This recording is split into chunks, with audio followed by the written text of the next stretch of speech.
Cium hajar aswad pahalanya gede, sikut-sikutan dosanya lebih gede lagi. Apalagi sampai ada orang tua sesak nafasnya, mau ke raudhah juga begitu, nunggu begitu dibuka lari, wah sikut sana sikut sini. Memberikan orang lain kesempatan buat sholat, pahalanya Anda juga dapat.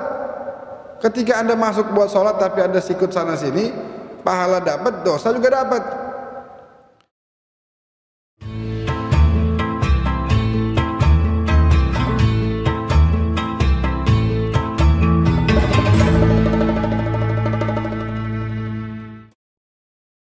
Alhamdulillah wassalatu wassalamu ala Rasulillah Sayyidina Muhammad ibn Abdullah wa ala alihi wa sahbihi wa man wala amma ba'd. Alhamdulillah. Dalam sebuah hadis Nabi katakan, ad-du'a mukhul ibadah. Jadi bisa dikatakan inti dari ibadah itu adalah doa, harapan kepada Allah.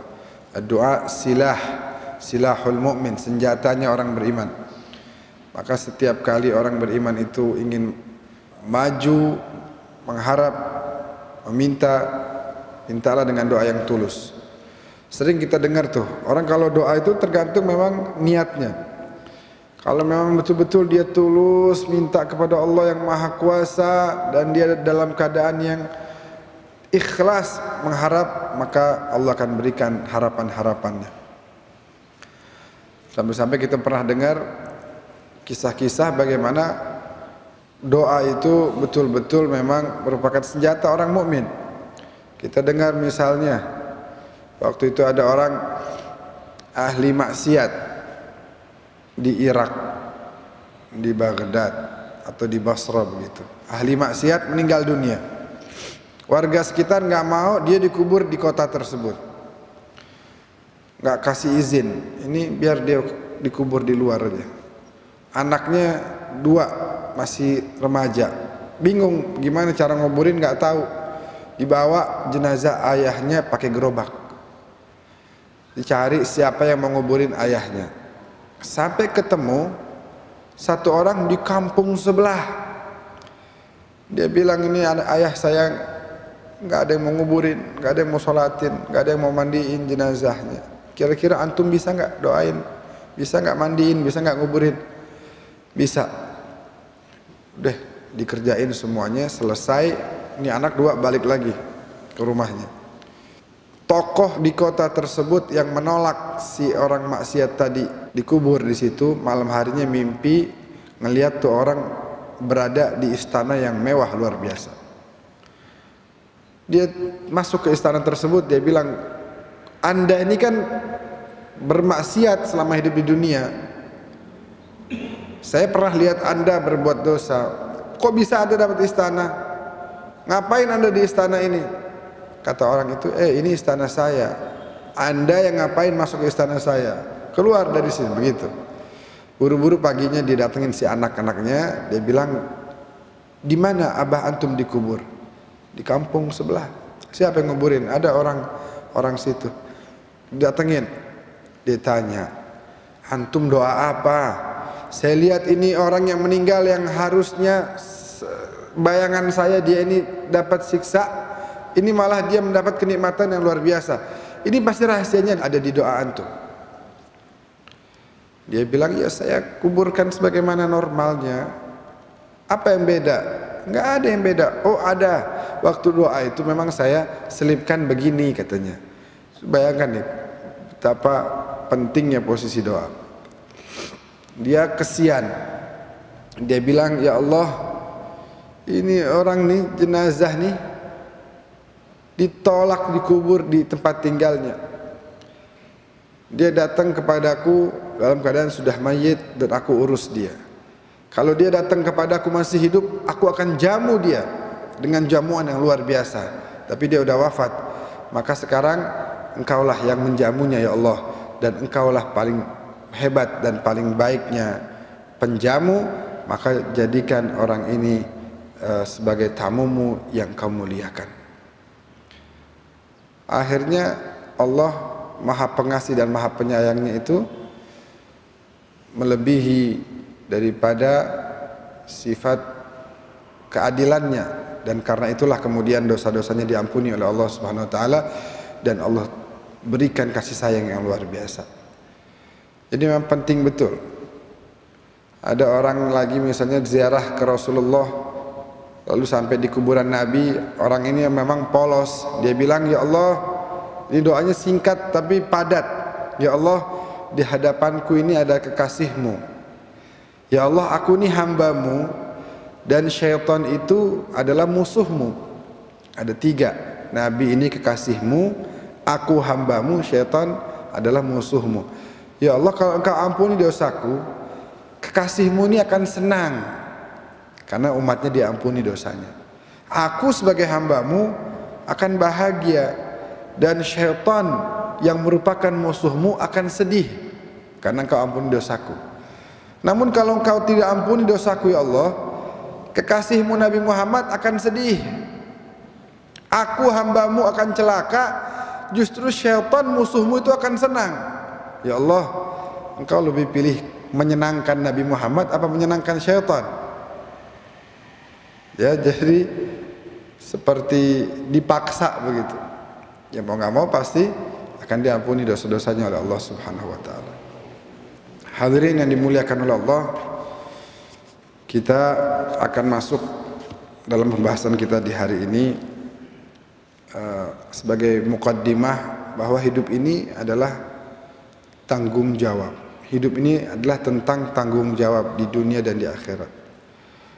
Tanggung jawab terhadap segala hal. Nanti kita bahas di sini ada beberapa ayat yang menunjukkan bahwasanya hidup ini tidak lepas daripada tanggung jawab kita dalam menjalankan hidup. Di surat Al-Isra ayat 36. Di mana Allah Subhanahu wa taala berfirman di situ, A'udzubillahi minasyaitonir rajim. Wala taqfu ma laysa laka bihi ilmun. Inna sam'a wal basara wal fuada kullu ulaika kana anhu mas'ula.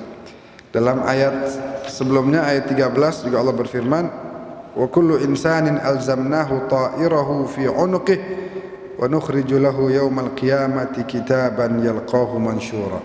Shadaqallah wa sadaqa Rasulullah sallallahu alaihi wasallam. Pada ayat 36 di sini Allah menyatakan, janganlah kamu berbicara sesuatu yang kamu tidak ketahui. Karena apa? Sesungguhnya telinga, pandangan dan hati itu semua akan dimintai pertanggungjawaban oleh Allah Subhanahu wa taala. Jadi apa aja yang kita kerjakan semua akan dimintai pertanggungjawaban. Di ayat 13 tadi Allah berfirman yang mana artinya wa kullu insanin alzamnahu ta'irahu fi 'unuqihi. Jadi Allah dalam leher kita ini meletakkan, mungkin kalau bahasa sekarang seperti chip begitu. Meletakkan chip di sini di leher kita. Wa nukhriju lahu yaumal qiyamah kitaban yalqahu mansyura. Yang mana nanti itulah yang akan merekam segala apa yang kita kerjakan di dunia ini, dan itu akan menjadi sebuah kitab yang akan kita hadapi di hari kiamat. Jadi kalau kita lihat kenapa Allah harus meletakkan chip, kemudian Allah harus meletakkan raqib dan atid mencatat. Apakah Allah lupa sehingga harus ditulis segala bentuk apa yang kita kerjakan? Tidak, bukan Allah yang lupa, tapi kitalah yang lupa. Coba kalau kita disuruh hitung tahun kemarin nih 1441 Hijriah, disuruh hitung tuh selama setahun dosa apa yang kita kerjain, kira-kira bisa apa enggak? Enggak bisa.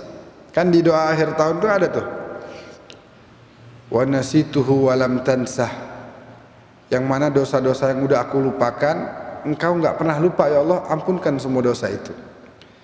Sebagaimana kebaikan-kebaikan yang kita kerjakan juga banyak yang kita sudah lupa, tapi Allah catat itu tujuannya supaya kita nanti akan melihat itu semua di yaumil qiyamah. Kitalah yang sering lupa, makanya dicatat semuanya oleh Allah Subhanahu wa taala. Nah, kemudian ya dalam surat selanjutnya itu di ayat 49 surat Al-Kahfi, Wa wudi'al kitabu fatara al-mujrimina mushfiqina mimma fihi wa yaquluna ya wailatana ma li hadzal kitab la yughadiru saghiratan wala kabiratan illa ahsaha wa wajadu ma 'amilu hadiran wa la yadhlimu rabbuka ahada. Dan kitab itu akan ditaruh nanti di hadapan setiap manusia, dan kemudian orang-orang yang berbuat dosa akan menyesali apa-apa yang dia kerjakan selama di dunia, dan mereka akan berkata, kitab apa ini? Tidak ada sekecil apapun atau sebesar apapun kegiatan selama di dunia, selama hidup di dunia, kecuali dicatat dalam kitab tersebut. Jadi semua yang diamalkan itu ada di hadapan dia. Dan Allah tidak pernah berbuat zalim kepada siapapun. Jadi yang pertama yang kita bahas secara singkat, bahwasanya yang pertama adalah mas'uliyatuna tijah Allah tabaraka wa taala. Tanggung jawab kita di hadapan Allah. Allah Subhanahu wa taala berfirman, "Wala tus'alunna yauma idzin 'anin na'im." Kalian semua nanti, kata Allah, akan dimintai pertanggungjawaban atas segala nikmat yang Allah telah berikan kepada kalian. Ini janji Allah dalam Al-Qur'an. Ditanya satu-satu. Semua nikmat, segala jenis nikmat itu akan ditanya oleh Allah.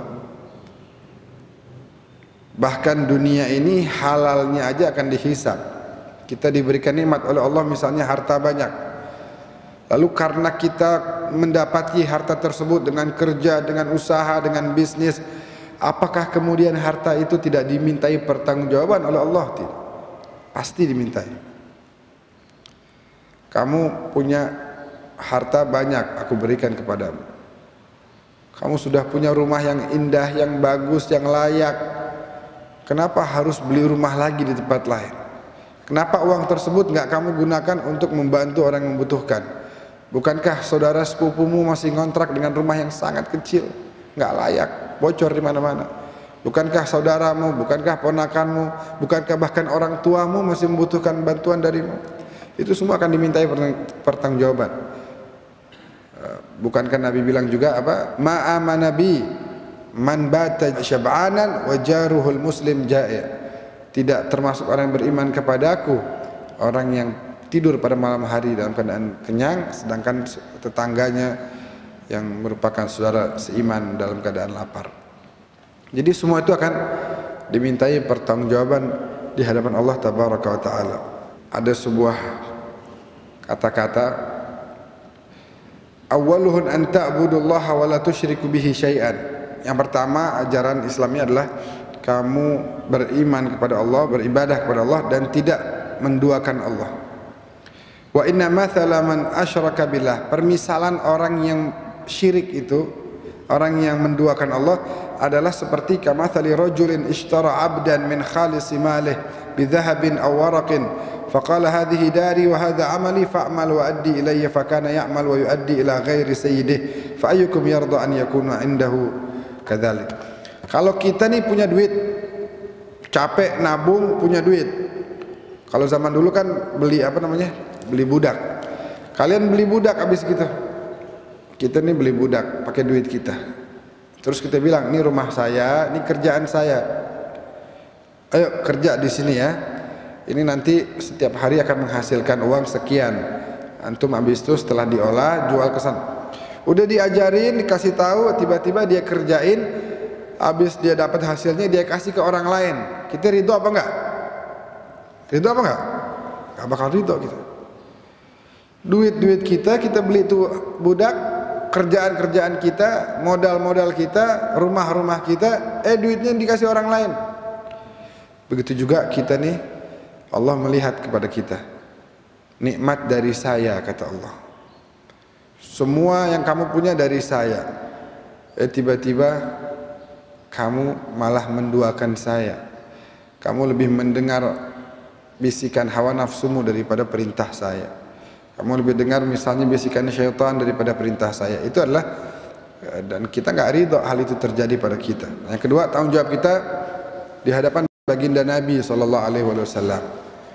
Rasulullah itu, kalau kita tahu apa yang telah beliau perbuat untuk kita, maka kita akan malu untuk menjadi umat yang gak nurut sama beliau.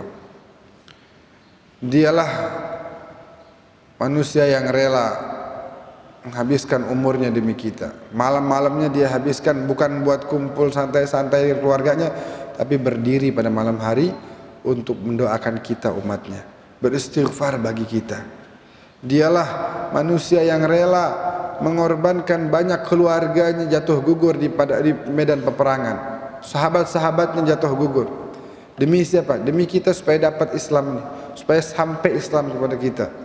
Dialah manusia yang rela giginya sampai patah, rahangnya ditusuk, dahinya mengeluarkan darah, dihina sebagai orang gila. Manusia paling agung ini rela melaksanakan ini semua. Kenapa?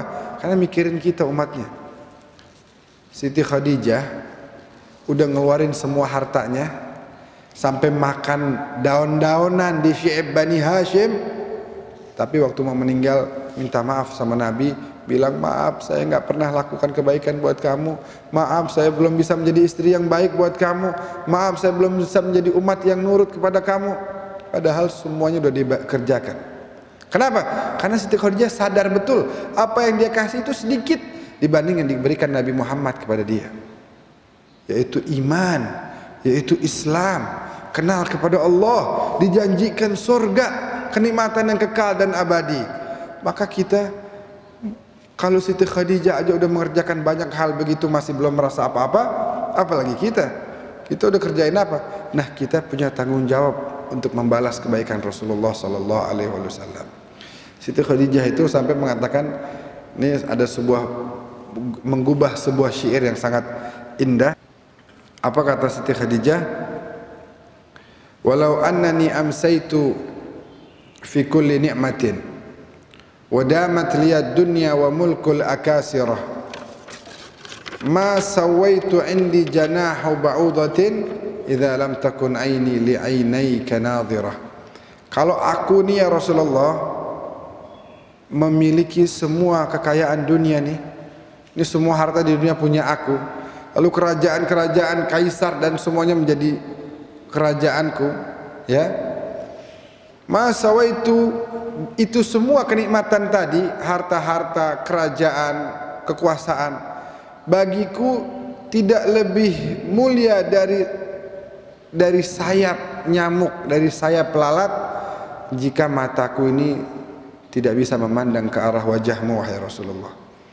Lah kalau kita beda, kita punya duit dikit lupa sama Nabi udah. Wah, jalan-jalan seneng-seneng, lupa sama Nabi. Kadang-kadang sholat kita jadi tertunda. Beda dengan Siti Khadijah. Dia kalau dikasih semua kekayaan ini, tapi dia nggak bisa memandang wajah Nabi, nggak bisa bersama dengan Nabi, maka itu semua kekayaan nggak ada artinya. Sama, kita juga harus begitu. Walaupun dikasih semua nih, gunung-gunung jadi emas, jadi segala apa yang ada nih jadi milik kita, tapi kita jauh dari Nabi, percuma, nggak dapat yang namanya kesenangan. Bakal resah hidup kita, bakal sumpek, bakal nggak ada kesenangan sama sekali. Jadi itu hak Rasulullah yang harus dijalankan adalah membalas kebaikan beliau. Apa yang paling membuat Nabi senang adalah kita menjadi umatnya yang nurut, yang patuh, yang tunduk, yang nggak pernah melanggar syariat beliau sallallahu alaihi wasallam. Terus tadi kita bacakan di surat Al-Isra tadi apa? Yang ketiga ini adalah tanggung jawab terhadap diri kita sendiri. Kita ini bertanggung jawab terhadap diri kita sendiri. Buktinya tadi di ayat 36 surat Al-Isra, di mana Allah berfirman, inna sam'a wal basar wal fuada kullu ulaika kana anhu mas'ula. Telinga kita, mata kita, hati kita, ini semua nih akan dimintai pertanggungjawaban oleh Allah. Udah kita apain nih selama hidup nih, telinga kita pakai buat apa aja? Kita bertanggung jawab sama telinga kita. Mata kita udah kita pakai mandang apa aja, kita bertanggung jawab. Hati kita sama. Jadi kita bahkan punya tanggung jawab terhadap diri kita sendiri. Nah, yang keempat adalah tanggung jawab kita terhadap hamba-hamba Allah, terhadap ibadallah. Yang pertama misalnya terhadap kedua orang tua, di mana kita diwajibkan untuk berbuat baik terus-menerus kepada kedua orang tua. Padahal orang tua ini memang ya Nabi udah sering berikan peringatan kepada kita. Tapi masih ada aja anak yang berani berkurang ajar terhadap orang tuanya. Padahal kita dengar misalnya cerita ada seorang pemuda datang, ishtaka syabun ila Rasulillah. Dia ngeluh, ya Rasulullah hidup saya susah banget. Nabi tanyanya cuma begini doang, orang tua masih hidup enggak? Ibu saya udah meninggal ya Rasulullah, ayah masih ada. Pergi kepada ayahmu, minta doa kepadanya. Rasulullah bukan enggak doain, tetap Rasulullah doain, tapi Rasulullah didik bahwa kunci kebahagiaan ada pada orang tua. Begitu orang tua anak muda ini keluar, apa kata Nabi? Coba ibunya dia masih ada, selesai semua urusan dia, gampang semua urusannya. Kalau ibunya masih ada, ibunya udah meninggal. Nah, kita yang masih ada ibu-ibu kita, pegang kakinya, cium kakinya, minta ridhonya, minta doanya, selesai urusan. Saya punya kawan belasan tahun nikah, nggak punya anak, hamil gugur, dia cium kaki ibunya. Dia takut mungkin selama ini ada kata-kata dia yang menggores hati ibunya. Benar-benar dia cium, dia cuci kaki ibunya, dia cium tuh airnya, dia minum tuh airnya, hitungan minggu hamil dan akhirnya selamat sampai lahir. Benar-benar kejadian. Dia takut, ya Allah ibu ridhoin saya. Kata ibunya, saya ridho. Wow, begitu dibilang ridho, udah dia cuciin kakinya, dia minum, selesai urusan dia. Benar kata Nabi, kalau ibunya masih ada akan mudah segala urusan tuh anak. Yang kedua terhadap keluarga kita, terhadap istri, anak-anak, yang ibu terhadap suami dan anak-anak. Allah berfirman, qu anfusakum wa ahlikum nara. Kita ini bertanggung jawab tadi selain kepada Allah, Nabi, terhadap diri kita, terhadap hamba-hamba Allah nih, diantaranya keluarga kita.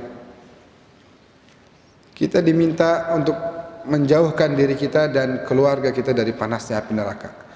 Jadi akan dimintai pertanggungjawaban. Sampai-sampai ada sebuah riwayat, seorang laki-laki ketika ditimbang amal ibadahnya masuk sorga. Begitu dia mau jalan masuk sorga, ada yang memberhentikan langkahnya dia. Jangan masuk, saya ingin mengadukan engkau kepada Allah Subhanahu wa ta'ala. Pas dia nengok, rupanya istrinya sama anak-anaknya. Kata tuh suami bilang sama istrinya, mau ngaduin apa lagi, mau nuntut apa lagi? Selama di dunia saya udah kasih rumah yang nyaman, pakaian yang cukup, makanan selalu ada, mau nuntut apa lagi? Kata bininya, waktu saya keluar dari rumah nggak nutup hijab, kamu nggak tegur saya. Padahal tanggung jawab kamu buat didik saya. Karena kamu diamkan saat itu saya keluar tanpa menutup aurat, akhirnya saya sekarang dihukum menjadi ahli neraka. Saya nggak mau masuk menjadi ahli neraka sendirian. Kamu juga harus masuk neraka karena kamu yang lupa mendidik saya dan mengarahkan saya. Anaknya juga sama. Kata anaknya, saya juga, ayah, kamu kenapa? Waktu itu saya selama di dunia sudah kasih segala-galanya buat kamu, sekarang mau nuntut apa lagi? Ayah nggak pernah ngajarin saya baca Al-Quran yang benar, sehingga bacaan Fatihah saya salah.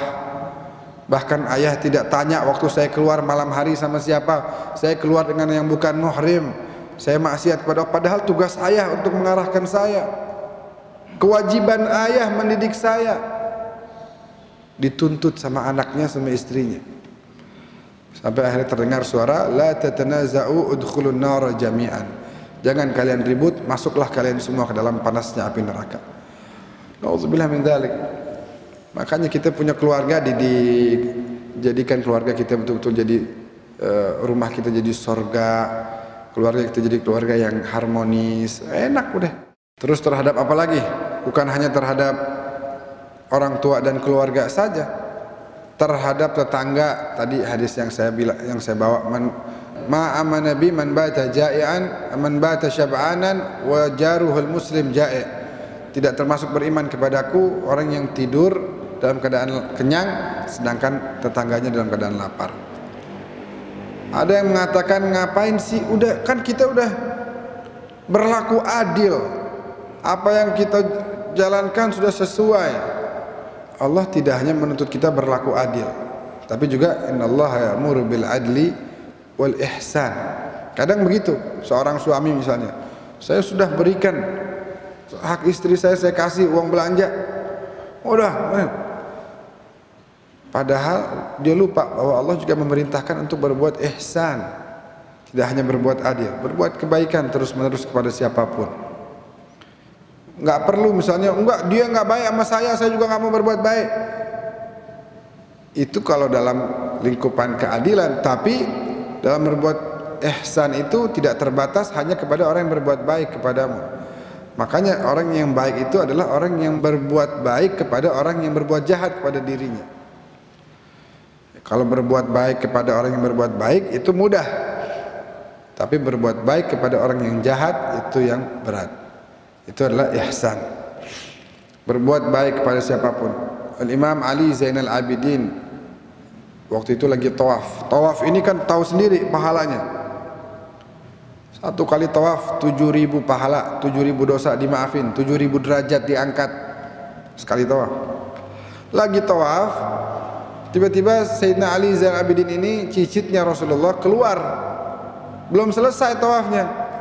Yang ikut sama beliau akhirnya ikut keluar juga.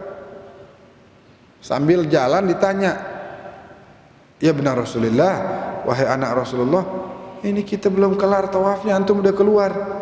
Yuk, itu saya lihat tuh ada peminta-minta, kelihatannya lapar dia, saya mau kasih dia makan dulu.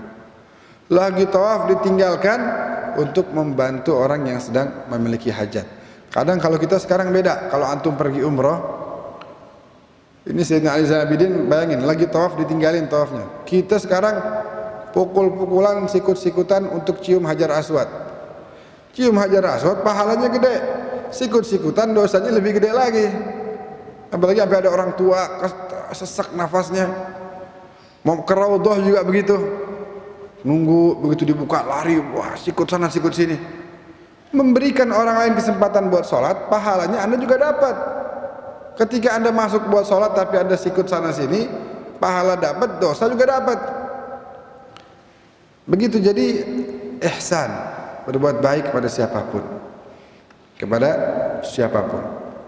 nggak hanya keluarga, orang tua, anak, pasangan, tapi juga tetangga dan orang lain. Semuanya kita harus berbuat baik. Kita mendapat pelajaran yang sangat indah. Bahkan kita juga bertanggung jawab terhadap hewan.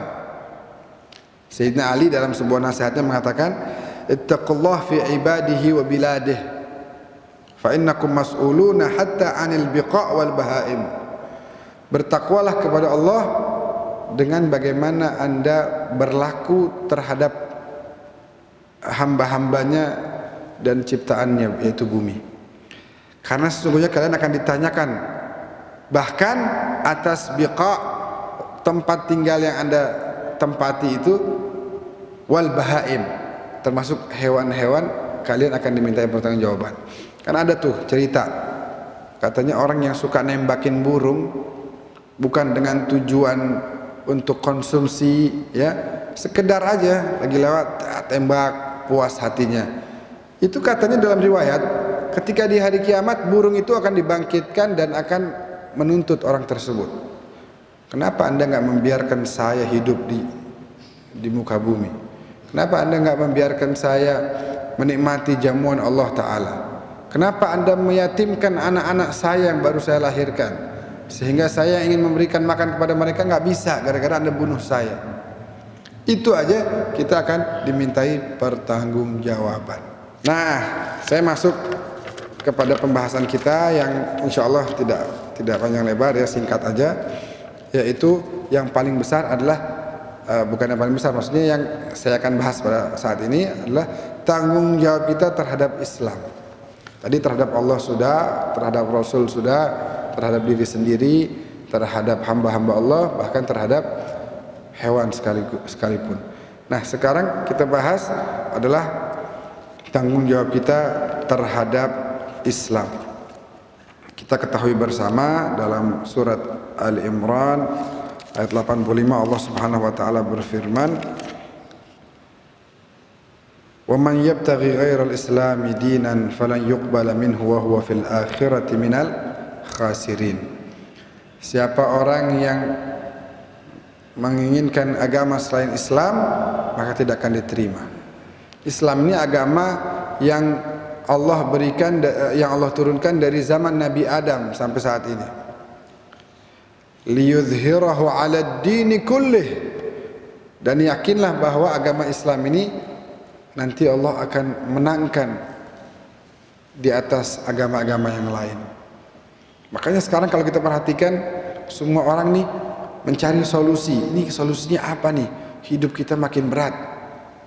Ya, sampai bank seperti HSBC aja nggak ada hubungan sama Islam bikin HSBC syariat. Walaupun kita nggak tahu tuh muamalahnya syariat apa enggak. Tapi artinya apa? Semua orang sekarang mengarah kepada syariat. Gak ada yang ngasih jalan keluar kecuali Islam.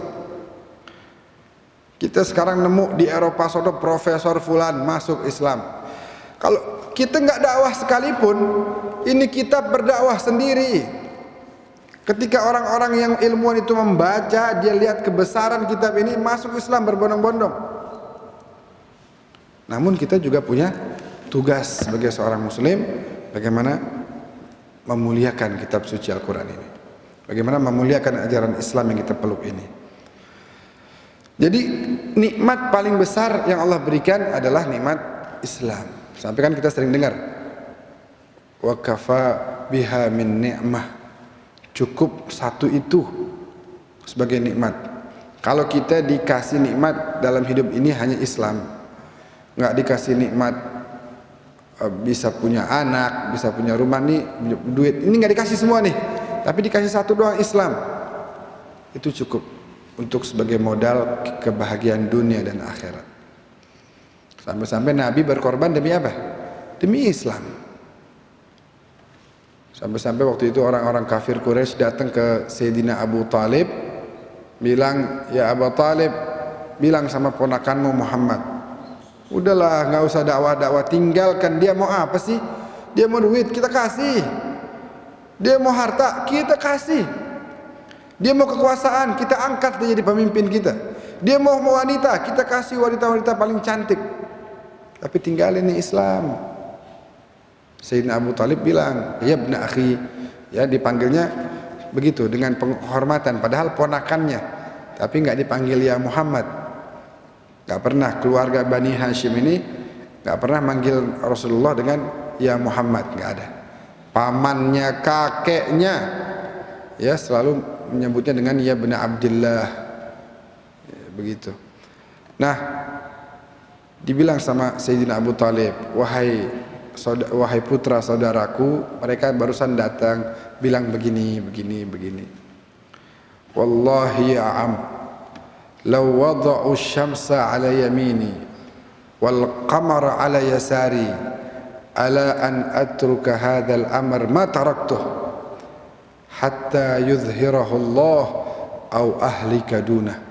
Wallahi wahai pamanku, kalau mereka meletakkan matahari di tangan kananku, bulan di tangan kiriku, untuk aku tinggalkan perkara ini, mustahil aku akan tinggalkan sampai Allah akan memberikan, menunjukkan kebesarannya dan menjadikan Islam ini jaya, atau sampai aku wafat gugur dalam perjuangan membela agama ini. Enggak ada, semua demi Islam. Keluarganya, sahabatnya, semua berkorban demi Islam. Sayyidina Husain yang kita lagi di bulan Muharram nih memperingati haul beliau, itu berkorban demi Islam. Beliau, anaknya, ponakannya, saudaranya, sahabatnya 72 orang dipenggal kepalanya semuanya. Demi apa? Demi satu, demi Islam. Ya, demi tegaknya agama datuknya Rasulullah sallallahu alaihi wasallam. Jadi nggak ada yang lebih mahal daripada Islam, nggak ada. Kenikmatan yang paling besar, dan kita nanti akan dimintai pertanggungjawaban, wala tus'alunna yauma idzin 'anil na'im, dan nikmat terbesar adalah Islam. Maka oleh karena itu Bapak Ibu yang saya muliakan, yang kita harus lakukan adalah mengagungkan Islam. Yang kita harus lakukan adalah mengenalkan Islam kepada orang lain. Kalau kita mengharap orang itu masuk Islam dengan sendirinya, ya mungkin ada para peneliti, tapi orang-orang mayoritas nggak ada yang baca Al-Quran, sehingga mereka mengenal Islam dari apa? Dari perilaku kita. Kalau perilaku kita dianggap buruk, maka orang akan lihat, ini Islam kok kayak begini, kita nggak usah ikut dah, ajarannya nggak benar, ajarannya nggak mengajarkan kepada kebaikan. Nih buktinya orang-orangnya pada jahat-jahat. Kita bertanggung jawab terhadap Islam. Kita harus menjaga syariat Islam. Kita harus menjaga hukum-hukum Islam. Kita juga harus menjaga nama baik Islam. Kita harus meyakini bahwa Islam adalah nikmat yang paling besar. Bapak Ibu yang saya muliakan, ada beberapa iyal-iyal Islam yang kita akan sedikit bahas ya. Iyal-iyal Islam itu yang pertama adalah apa aja sih Islam itu yang kita harus perjuangkan apa? Yang pertama adalah rahmah, kasih sayang. Kita udah hafal ayatnya, wa ma arsalnaka illa rahmatan lil alamin, rahmat. Ini barusan kita sholat subuh baca Al-Fatihah. Baca Al-Fatihah aja tuh satu surat tuh Ar-Rahman Ar-Rahim dibaca berapa kali? 2 kali. Bismillahirrahmanirrahim. Alhamdulillahi Rabbil Alamin. Terus Ar-Rahmanir-Rahim lagi. Ada Rabbul Alamin sekali, ada Maliki Yaumiddin sekali. Sehingga seakan-akan Allah mengatakan, wahai hamba-hambaku, kenalilah bahwa aku ini adalah Rabbul Alamin, Tuhan alam semesta sekali. Kenalilah bahwa aku ini adalah pemilik nanti hari pembalasan sekali, kenalinya. Tapi kenalilah bahwa aku adalah Rahman Rahim 2 kali. Itu artinya apa? Kasih sayang Allah begitu luas. Sampai-sampai semua surat Al-Quran yang berjumlah 114 diawali dengan Bismillahirrahmanirrahim, kecuali satu aja, surat At-Taubah. Surat At-Taubah nggak ada. Jadi maha besar Allah, maha suci Allah untuk dijadikan sebagai contoh. Tapi maksudnya di sini apa? Seakan-akan Allah ingin menggambarkan dari 114 surat ada 113 rahmat Allah Subhanahu. 114 surat ada 114 juga. Iya, bismillahnya ada 114, tapi yang diawali dengan bismillah ada 113. Walaupun kita tahu di surat An-Naml ya, innahu min Sulaiman wa innahu bismillahirrahmanirrahim. Tapi surat yang diawali itu ada 113 dengan bismillahirrahmanirrahim. Hanya satu aja yang merupakan bara'atun, sebagai bentuk Allah berlepas diri. Jadi artinya apa? Kasih sayang Allah begitu luas, begitu besar. Nah, kita nih sebagai pemeluk agama Islam tunjukkan juga rahmat dan kasih sayangnya. Begitu. Yang kedua adalah mahabbah. Syiar dalam Islam itu adalah mahabbah, kasih sayang. Dari mulai kehidupan suami istri di rumahnya sampai jihad berperang, semua ini dasarnya adalah mahabbah. Semua dasarnya cinta dan kasih sayang. Semua perang itu dasarnya cinta terhadap Islam. Sampai-sampai Sayyidina Husain itu ceritanya waktu perang itu masih kesian sama mereka. Kesian ini sama musuh-musuhnya, karena dengan memerangi beliau, musuh-musuhnya ini akan celaka dunia akhirat. Jadi dasarnya betul-betul mahabbah. Pengen orang lain jadi baik.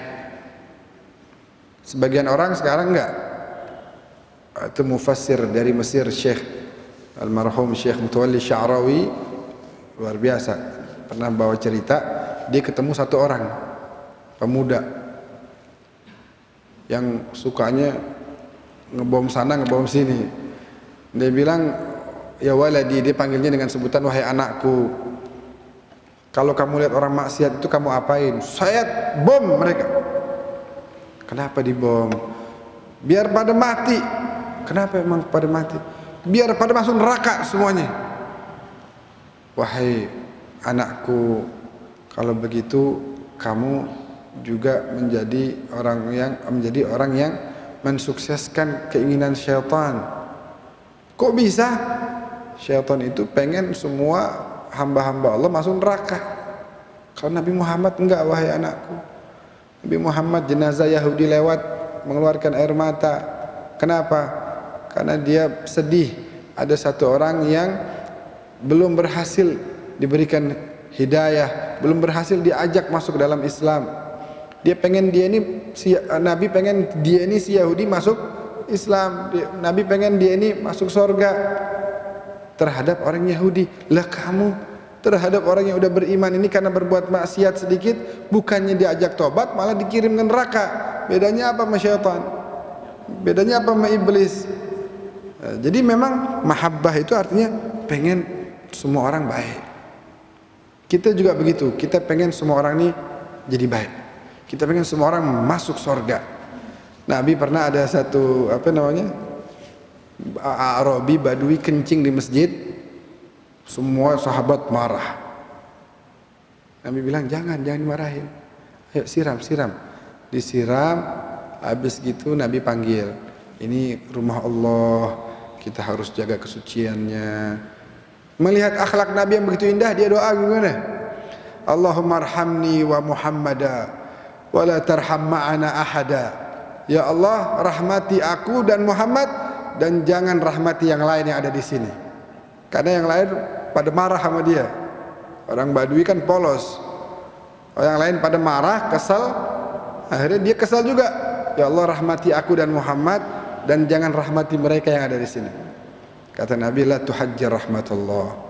Jangan kau batasi rahmat Allah. Doain semua yang ada di sini. Akhirnya didoain semuanya masuk surga, supaya masuk surga. Jadi dasarnya mahabbah, cinta. Nabi dakwah, minta balasan sama kita melalui perintah dari Allah. Wahai Rasulullah, minta sama umatmu ganjaran, upah atas dakwah yang kamu udah kerjakan. Apa itu yang harus Nabi minta terhadap kita umatnya? Qul la as'alukum alaihi ajra illal mawaddata fil qurba. Nabi minta upahnya adalah cinta terhadap keluarga beliau sallallahu alaihi wasallam. Sayyidina al-Imam Ja'far bin Muhammad bin Ali bin Al-Husain bin Ali bin Abi Thalib yang dijuluki sebagai As-Sadiq bilang, haliddin illa al-hub. Bukankah agama itu adalah cinta? Enggak ada lagi selain cinta. Agama itu adalah cinta. Jadi enggak ada. Kalau kita masih ada kebencian, ya, tadi bayangin Sayyidina Husain perang aja tuh dasarnya cinta. Para sahabat perang itu lawan musuh kafir Quraisy bukan karena benci terhadap mereka, tapi karena cinta terhadap Islam. Dasarnya itu, nggak ada kebencian di hati, nggak ada. Yang ada cinta ingin bela Islam, cinta ingin berjuang demi Islam, cinta ingin berkorban demi Islam. Jadi isinya hati adalah penuh dengan kecintaan. Yang ketiga adalah assalam, ya, atau kedamaian, di mana dalam surat Al-Baqarah Allah Subhanahu wa taala berfirman, Rabbana waj'alna muslimaini laka wa min dzurriyyatina ummatan muslimatan laka wa arina manasikana wa tub alaina innaka antat tawwabur rahim. Naam. Ada juga di ayat yang lain di mana Allah berfirman, wadkhulu fis silmi kaffah. Masuklah ke dalam Islam itu, ke dalam kedamaian secara menyeluruh. Jadi jangan setengah-setengah. Setengah-setengah nggak boleh, tapi harus secara komprehensif. Gitu. Damai. Apa sih ciri orang beriman? Al-muslimu man salimal muslimuna min lisanihi wa yadihi. Orang beriman itu, orang Islam itu cirinya adalah yang mana orang Islam lainnya itu selamat dari tangan dan ucapannya. Lah kalau ada orang yang nggak selamat dari ucapan dia, sukanya ngatain orang, ya, sukanya tangannya zalimin orang, ambil hak orang, berarti ciri Islam yang Nabi sebutkan belum ada dalam diri dia. Jadi selain tadi yang pertama rahmah, kedua mahabbah, yang ketiga adalah assalam, damai, menyebarkan kasih sayang. Kalau dibilang assalamualaikum warahmatullahi wabarakatuh, artinya apa? Salam, kedamaian untukmu.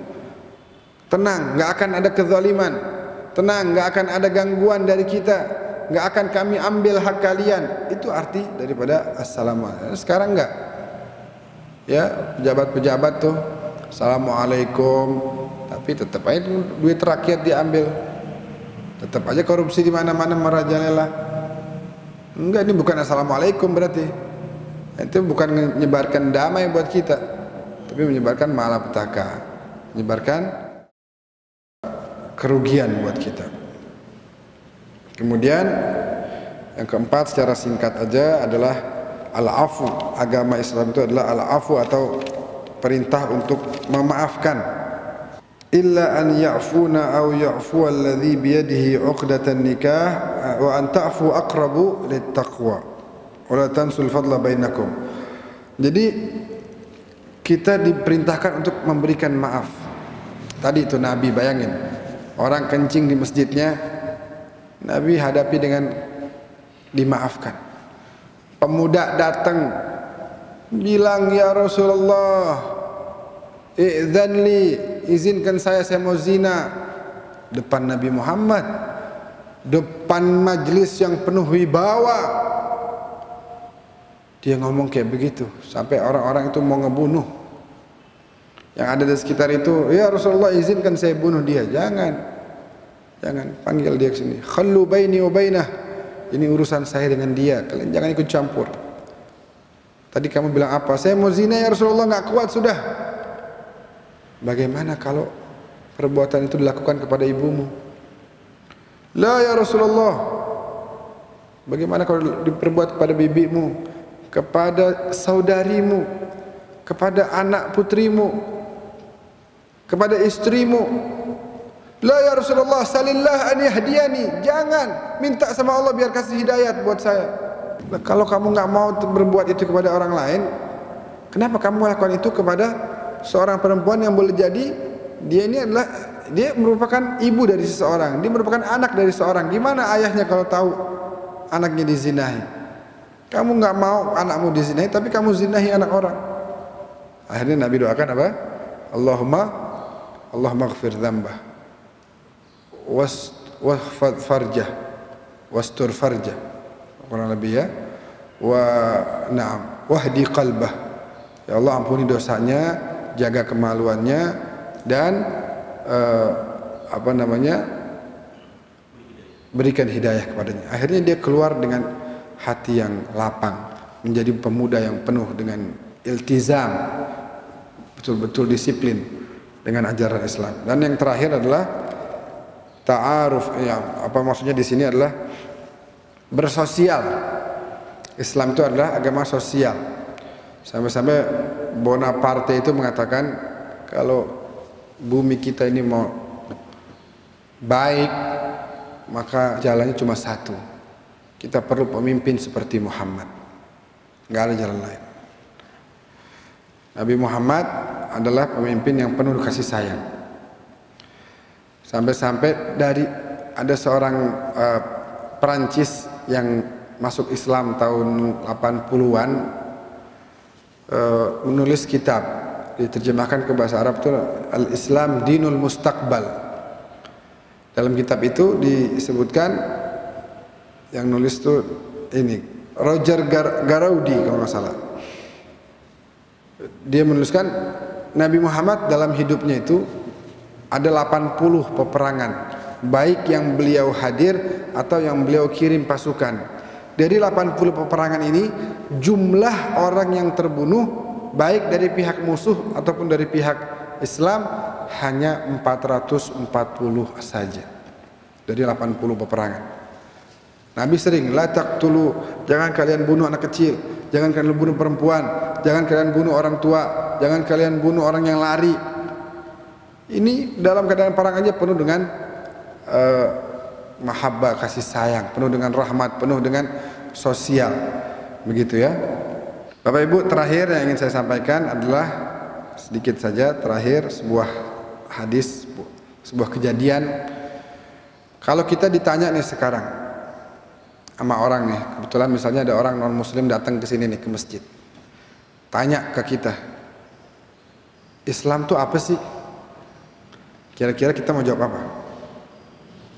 Apa itu Islam? Coba kasih tahu saya Islam itu apa?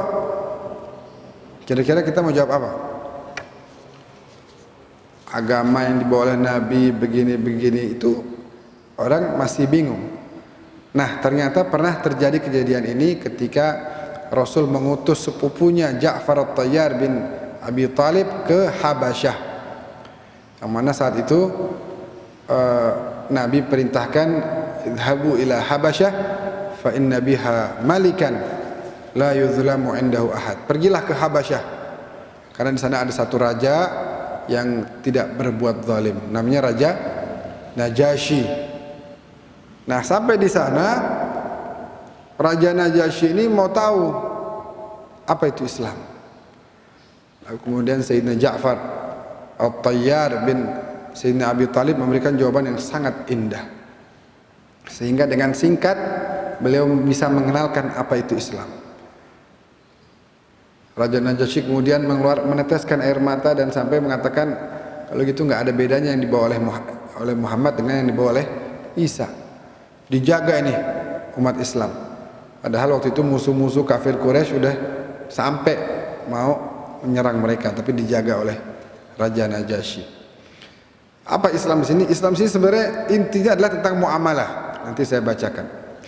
Jadi Islam itu bukan masalah hanya sholat, puasa, zakat, haji, bukan kemudian kumpulin duit 20 juta sekian, naik pesawat ke sono, pulang, habis tawaf, sa'i, cukur rambut, pulang, selesai.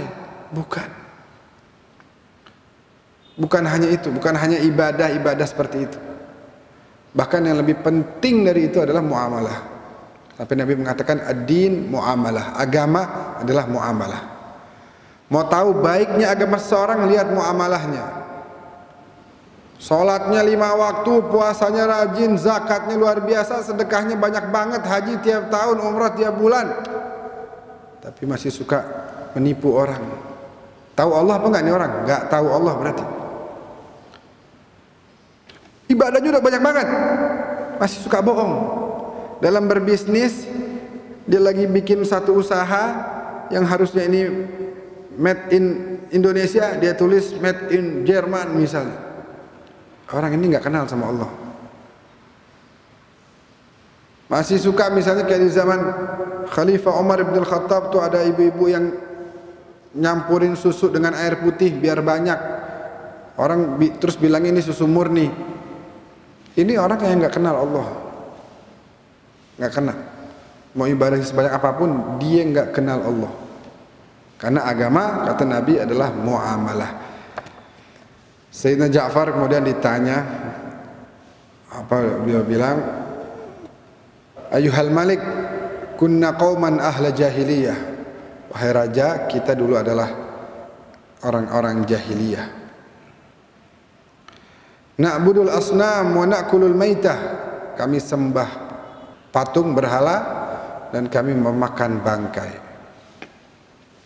Wa na'til fawahish wa naqta'ul arham. Kita berbuat maksiat, kita memutus tali silaturahmi. Wa nusi'ul jiwar, dan kita berbuat buruk kepada tetangga, gitu ya.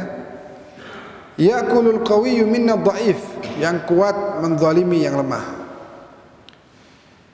Kemudian fakunna ala dzalika, kita terus dalam keadaan seperti itu hatta ba'atsallahu ilaina rasulan, sampai akhirnya Allah mengutus seorang nabi kepada kami.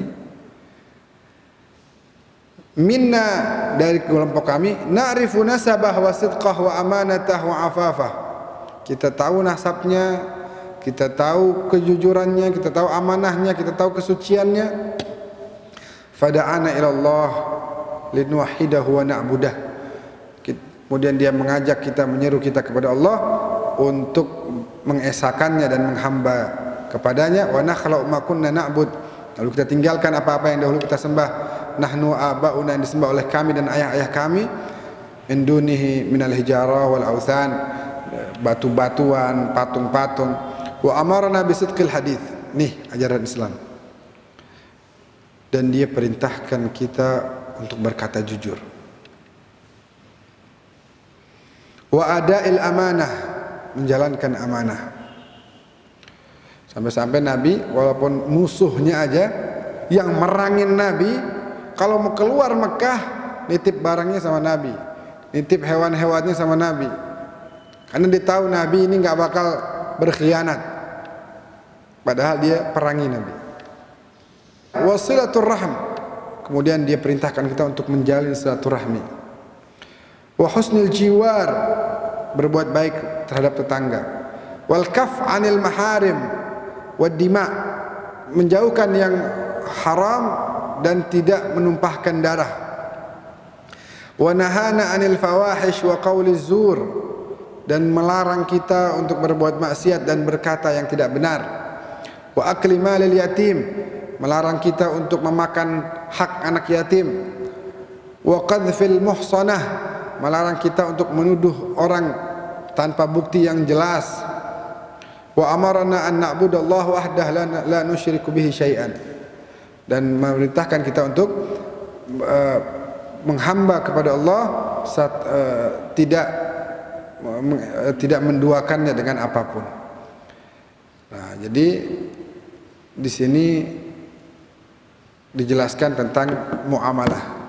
Di ajaran Islam kita harus bela dengan apa tadi? Dengan bermuamalah yang baik, sidqil hadits, dengan ucapan yang baik, jujur, nggak bohong, nggak menghina orang lain, nggak menghibah dan lain sebagainya.